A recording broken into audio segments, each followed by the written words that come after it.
فاختہ۔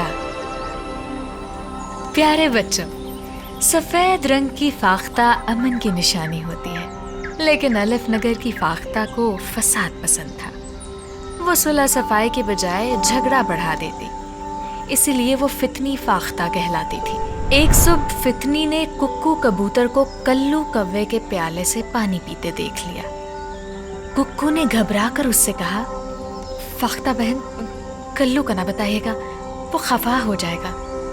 فتنی نے اسے یقین دلایا کہ وہ نہیں بتائے گی۔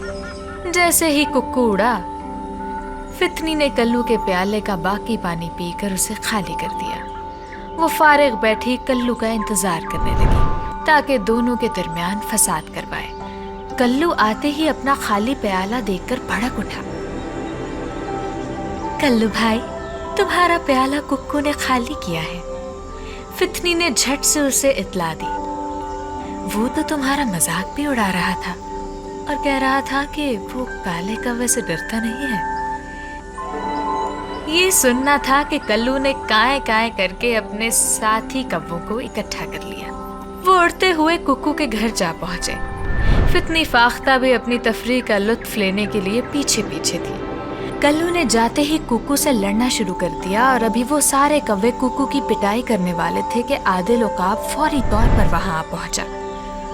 کلو نے فٹافٹ اسے جھگڑے کی وجہ بتائی تو اس نے کہا، بغیر پوچھے تمہارا پانی پینا بری حرکت تھی، لیکن اتنی سی بات پر اتنا جھگڑا؟ عادل بھائی، صرف پانی کی بات نہیں ہے، ککو مجھے کالا کہہ کر میرا مذاق بھی اڑا کے آیا ہے۔ یہ سن کر ککو نے اپنی صفائی دینا شروع کر دی۔ فاختہ بہن سے پوچھ لو۔ میں نے تمہارے خلاف ایک لفظ بھی نہیں کہا۔ پر فاختہ نے تو مجھے تمہاری ساری باتیں بتائی ہیں۔ کلو نے جواباً ککو سے کہا۔ فاختہ جو وہاں بیٹھی اس سارے جھگڑے سے لطف اندوز ہو رہی تھی، وہ گھبرا گئی۔ بھائی، اپنے جھگڑے خود نپٹاؤ، مجھے مت گھسیٹو فضول میں۔ وہ خفاسی ہو کر وہاں سے فٹافٹ روانہ ہو گئی۔ تو یہ فتنی فاختہ ہی کی کارسانی ہے کہ تم لوگوں کو لڑوا دیا۔ کلو اب شرمندہ ہو کر ککو کو دیکھ رہا تھا۔ کلو، تم بڑے بے وقوف نکلے کہ فتنی کی باتوں پر بھروسہ کر لیا۔ عادل عقاب نے کلو کو ڈانٹا اور اس نے اپنی غلطی مان کر ککو سے معافی مانگ لی۔